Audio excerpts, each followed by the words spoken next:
귀한 찬양 감사합니다. 네. 문제가 생겼습니다.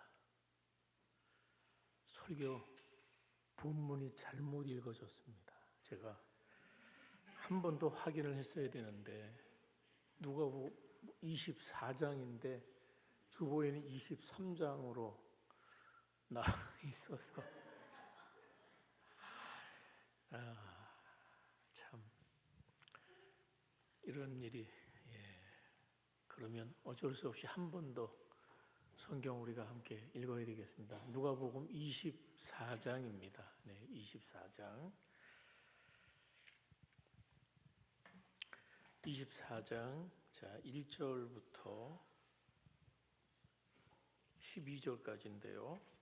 자, 한 번 더 죄송하지만 한 번 더 말씀을 교독해서 읽겠습니다. 안식 후 첫날 새벽에 이 여자들이 그 준비한 향품을 가지고 무덤에 가서 돌이 무덤에서 굴려 옮겨진 것을 보고 들어가니 주 예수의 시체가 보이지 아니하더라. 이로 인하여 근심할 때 문득 찬란한 옷을 입은 두 사람이 곁에 섰는지라. 여자들이 두려워 얼굴을 땅에 대니 두 사람이 이르되 어찌하여 살아있는 자를 죽은 자 가운데서 찾느냐. 여기 계시지 않고 살아나셨느니라.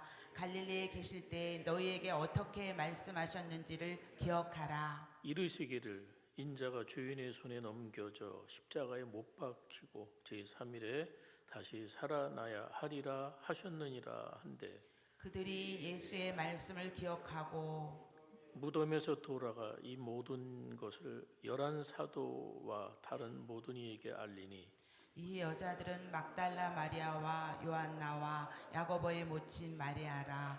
또 그들과 함께한 다른 여자들도 이것을 사도들에게 알리니라. 사도들은 그들의 말이 허탄한 듯이 들려 믿지 아니하나 베드로는 일어나 무덤에 달려가서 굽으려 들여다보니 세마포만 보이는지라. 그 된 일을 놀랍게 여기며 집으로 돌아가니라. 아멘. 네, 우리 한번 이렇게 인사하겠습니다. 부활하신 주님이 당신 안에 살아계십니다.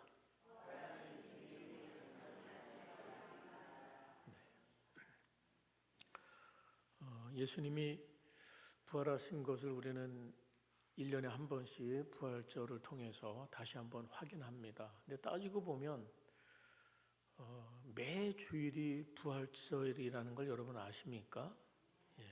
원래는 안식일을 지켰어요. 늘 안식일을 지키다가 주일을 지키게 된 이유가 뭘까요? 그것은 예수님이 부활하셔서 예수님의 부활을 기점으로 모든 게 바뀌어버린 거예요. 그래서 오랜 전통적으로 지켜오던 그 안식일이 유대인에게 얼마나 소중합니까? 그 안식을 지키겠다고 그렇게 힘들게 조항을 만들면서 그 안식일에 목을 걸었어요. 그러니까 유대인들은 안식일을 목숨을 걸고 지킨 것입니다.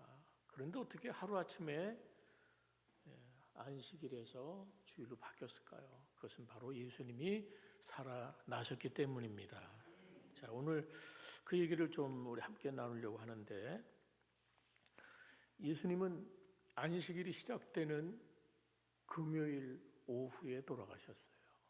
그러니까 몇 시간이 지나면 유대인들의 안식일이 해질 때부터 시작하잖아요. 그러니까 몇 시간 남지 않은데 예수님 십자가에 돌아가셨어요. 유대인들은요, 시신을 하루에 처리합니다.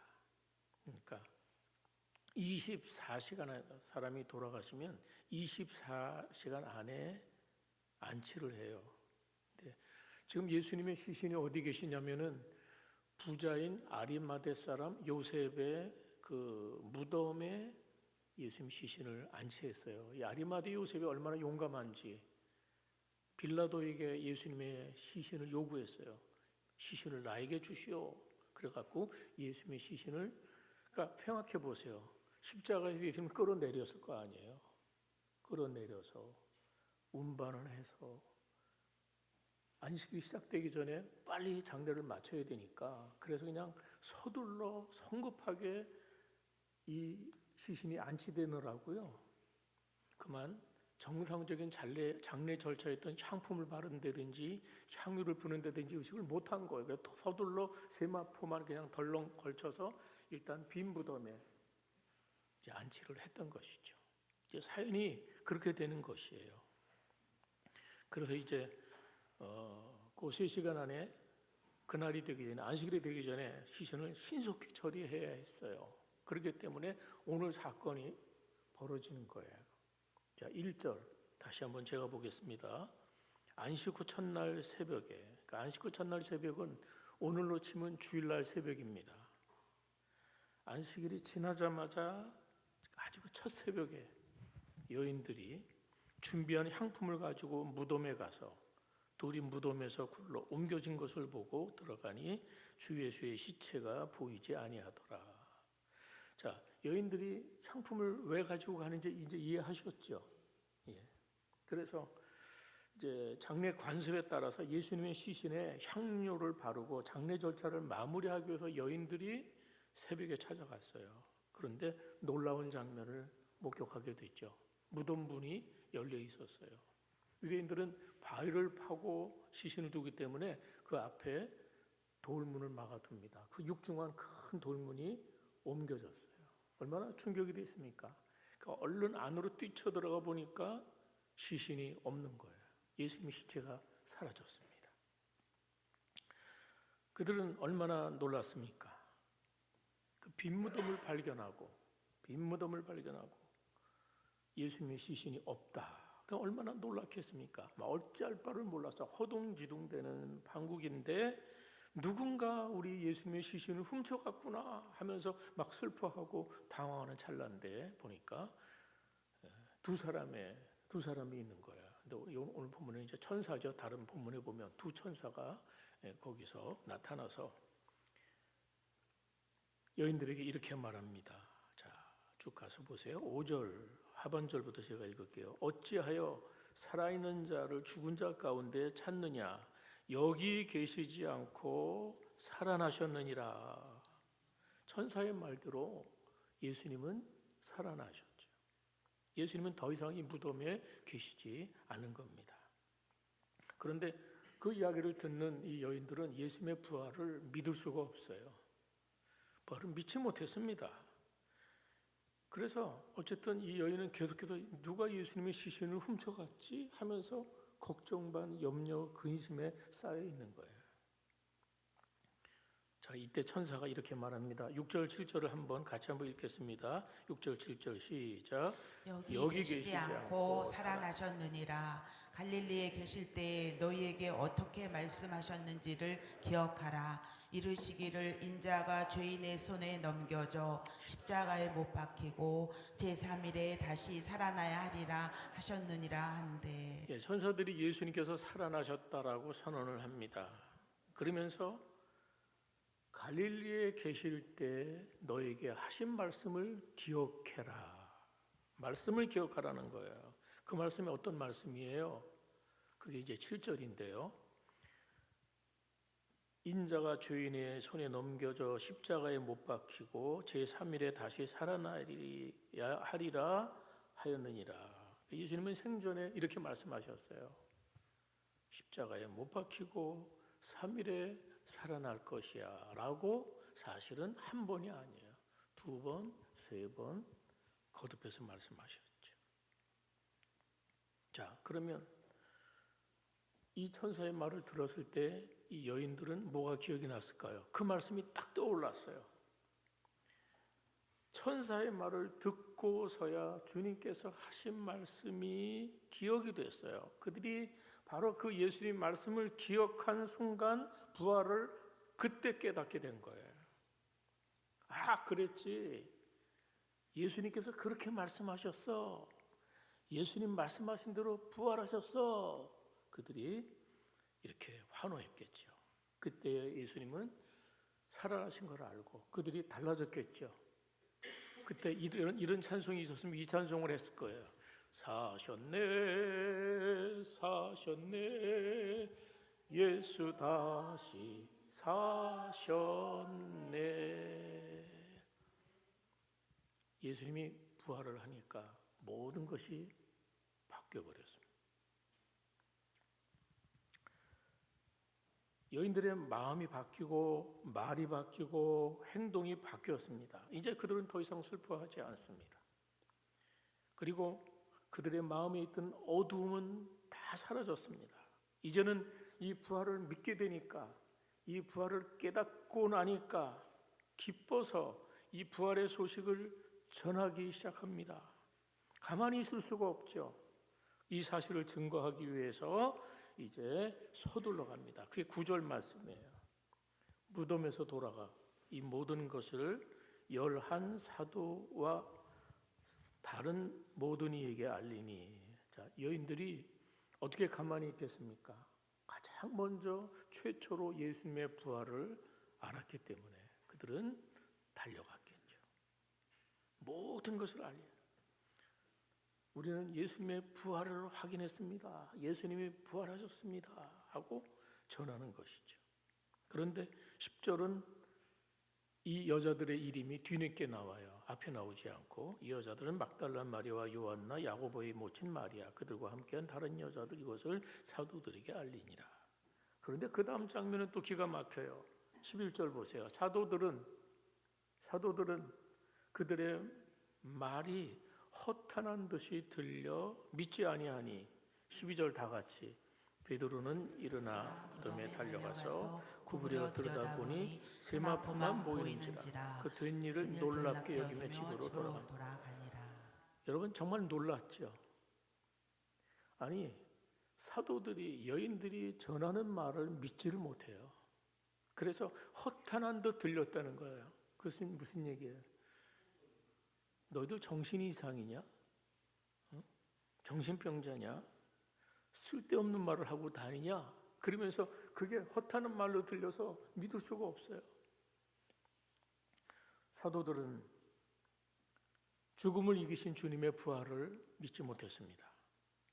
사도들도 주님께서 하신 말씀을 기억하지 못하고 있어요. 그러니까 기억력의 문제라고 저는 생각 안 해요. 믿음의 문제였다는 생각이 들어요.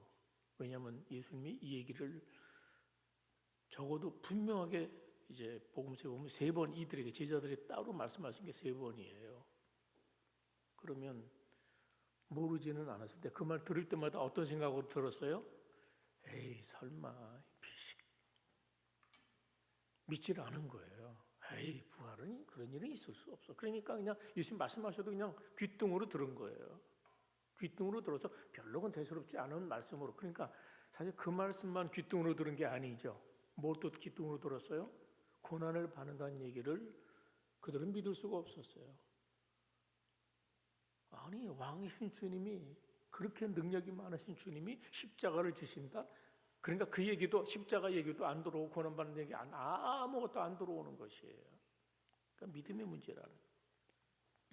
자, 그리고 11사도가 다 믿질 않았는데 그나마 그중 베드로는 여인들의 말을 듣고 자신의 두 눈으로 확인을 하고 싶어서 무덤으로 달려갔습니다. 베드로는 무덤에서 예수님의 시신을 감싸고 있던 세마포를 보았습니다. 자, 그때 베드로는 어떻게 해야 됩니까? 믿어야 되잖아요. 참 그래서 놀랍다는 거야. 베드로는 그 순간이라도 주님의 부활은 믿었어야 됨에도 불구하고 오늘 성경은 뭐라고 말합니까? 그 된 일을 놀랍게 여겼다. 그리고 베드로는 그냥 집으로 돌아갔어요. 그러니까 여기까지를 잘 보면 베드로가 믿었다고 보기가 좀 어렵죠. 그렇죠?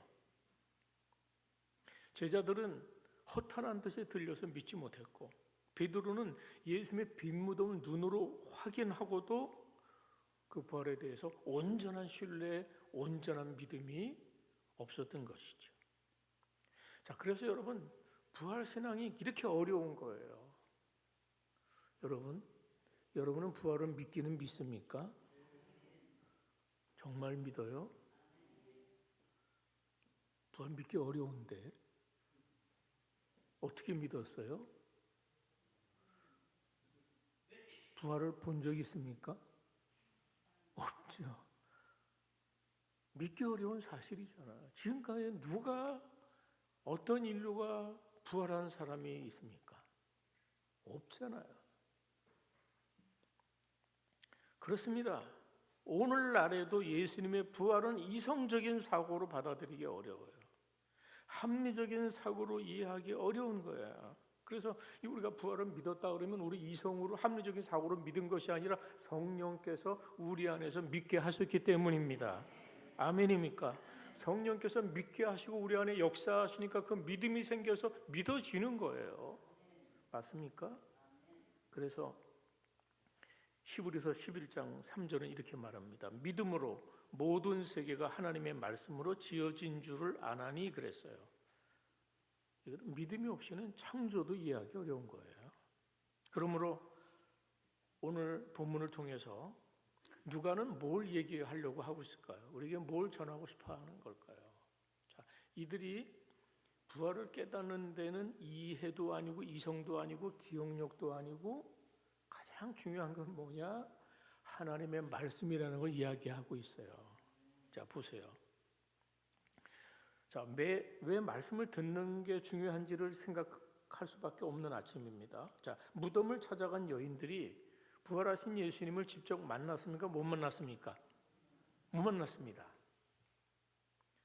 어떻게 이들은 그러면 예수님의 부활을 지금 믿게 됐습니까? 뭐예요? 예수님께서 하셨던 말씀을 기억하면서 믿게 됐다는 거예요. 그러니까 예수님이 하신 말씀을 기억하는 순간, 아, 그렇지, 예수님이 살아난다고 하셨지 하면서 그 순간, 말씀을 기억하는 그 순간 부활이 확 믿어졌다는 거예요. 주님 아직까지 못 만났어요. 예. 사랑하는 여러분, 여기에 소망이 있습니다. 여러분, 말씀이 기억나면 우리에게 믿음이 생깁니다. 말씀이 기억나면 우리에게 소망이 생깁니다. 말씀이 기억나면 우리의 사랑도 살아납니다. 여러분의 마음에 하나님의 말씀이 기억되기를 바랍니다. 13절 이하에는 엠마오 마을로 가는 또 두 제자 얘기가 나와요. 근데 이 사람들도 예수님의 부활을 믿지 못해서 슬픈 기색을 띠면서 낙향을 하고 있어요. 엠마오로 가고 있어요. 예루살렘을 떠나서 가고 있어요. 자, 그때 그들이 부활하신 예수님을 언제 깨달았을까요? 주님이 오셔서 이야기를 주고받아도 깨닫지 못했어요. 그러다 어떻게? 예수님께서 말씀을 들려주기 시작하셨어요. 그리고 떡을 떼어 먹을 때 부활하신 예수님을 알게 됩니다. 그때 그 성경이 이렇게 나와요. 길에서 우리에게 말씀하시고 우리에게 성경을 풀어주실 때 우리 속에서 마음이 뜨겁지 아니하더냐. 결국은 엠마오로 가는 두 제자도 어떻게 부활을 인식하게 됐어요?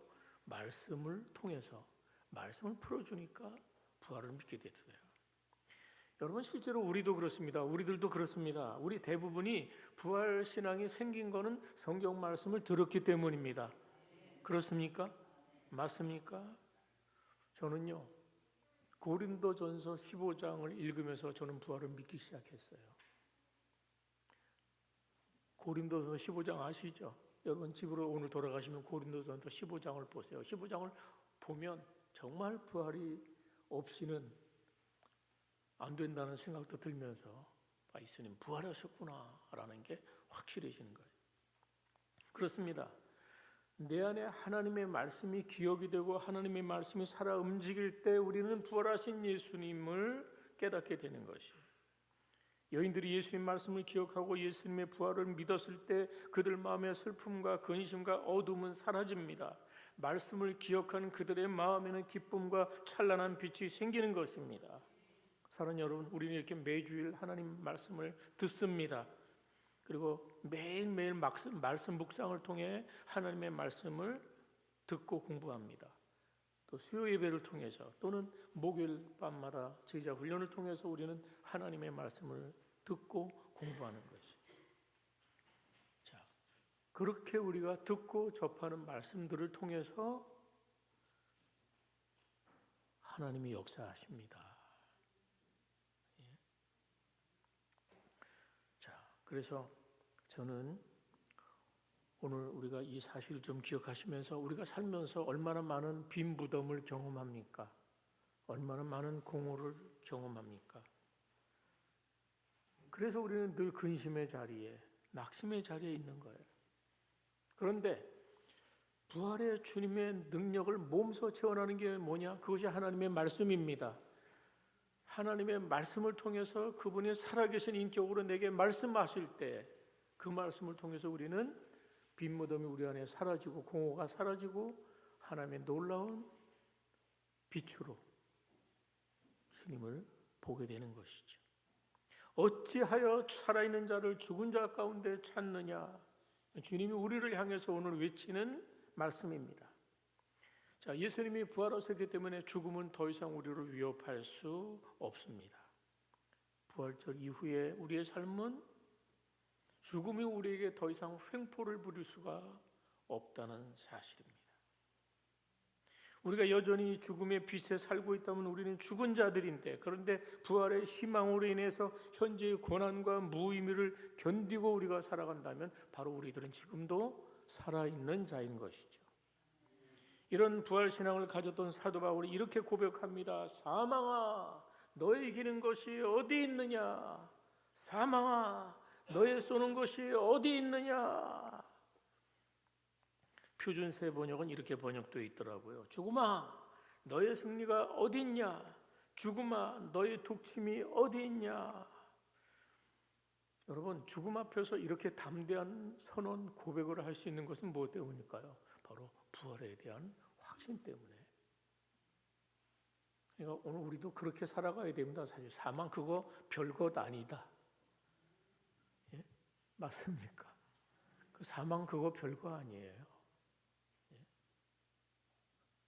우리가 영원히 산다는 영생의 믿음, 부활에 대한 소망이 없으면 죽음으로 다 끝나는 줄 알아요. 그래서 죽음을 그렇게 무서워하고 그렇게 두려워합니다. 다 끝장난 것처럼 무서워합니다. 그런데 우리 안에 이 부활의 빛이 있으면 죽음도 우리에게 강력한 적수가 될 수 없다는 사실입니다. 오늘 우리 모두는 이 사실을 이 부활주일에 깨닫고 살아날 수 있기를 바랍니다.